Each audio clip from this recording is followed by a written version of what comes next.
In today's video, I'm going to teach you how to increase candle size and zoom into a part of the chart in Tradingview. By the end, you'll know exactly how to quickly focus on the price action you care about, whether you're analyzing a few candles in detail or scanning a broader trend.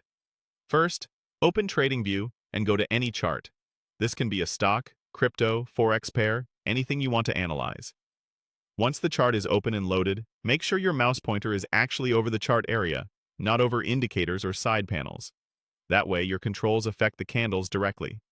To zoom in or out, use your mouse scroll wheel while you're hovering over the chart. Scroll up to zoom in. As you do, you'll notice each candle gets wider and more spaced out, which effectively increases the candle size and makes individual bars easier to read. This is great for spotting wicks, tiny gaps, or intraday structure.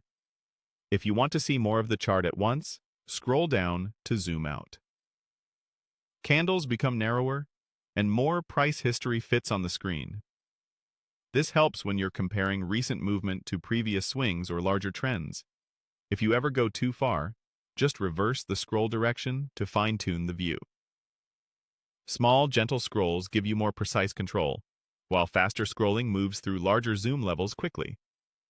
Now, if you want to zoom into a specific part of the chart in terms of time, you'll want to pan along the timeline first. Head to the time axis at the bottom of the chart. Click and drag it left or right to pan. Dragging to the left reveals earlier price action, and dragging to the right moves you forward. Keep your cursor near the bottom as you drag so the focus stays on the time axis. This is especially helpful when you know the period you want to inspect, say last week's move, but it's currently off-screen.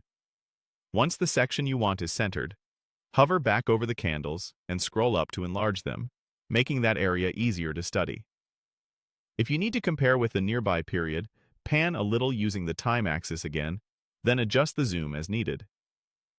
That's all you need to quickly adjust candle size and focus on exactly the segment of the chart you want. With a bit of practice, this becomes second nature and makes your analysis faster and more accurate. If this video helped, please like, subscribe, and share. Thanks for watching.